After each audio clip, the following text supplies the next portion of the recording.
But there was a man who was born blind, if you remember this incident. And when Jesus healed him, the people says, you know why he was blind? Because someone did something evil. And they, people try to find out reasons why you're sick. They come with all kind of stuff. You you didn't pay your tithes or something, all kind of stuff. Whatever you did. And they do all these funny things to try and justify why you're sick. But I remember Jesus blew my mind that day. When you read it, it says, and they began to tell Jesus, we know why he was sick. He was sick because his parents did some evil and blah, blah, blah, blah, blah. And Jesus stopped them. He says, no. He said, this man was born blind to show the glory of God.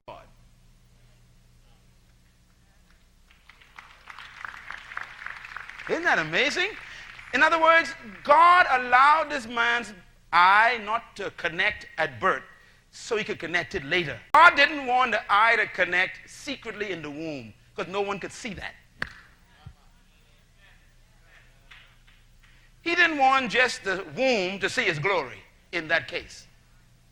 I believe that God is allowing you to go into some horrible situations, just allowing it to happen, and he's watching the whole thing. He's just allowing it to go. That's why. Because later on, he's going to show his glory. In there, I know. You say, oh God, my house is on the market. They're going to sell my house. It's in the papers. God said, let it go, let it go, let it go. All the way right to the end, he let it go. Then he said, now let me show them who I am.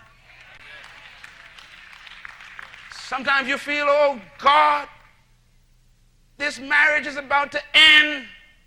I tried everything, and God said, that's right. It's just, you don't get involved. Just relax. Sometimes God's instruction is to do nothing. And that's the toughest thing to obey. Anyone know what I'm talking about? The hardest thing to obey from God is to do nothing. When God said do nothing, that's tough. Because we always feel like we got to be doing something to fix it. Boy, that's the hardest thing to do before God, because you always want to do something. Stand still. And some of you all in that right now. Some of you go through some stuff right now, and God ain't saying nothing to you. Why? He wants you just to stand still and see the glory of the Lord.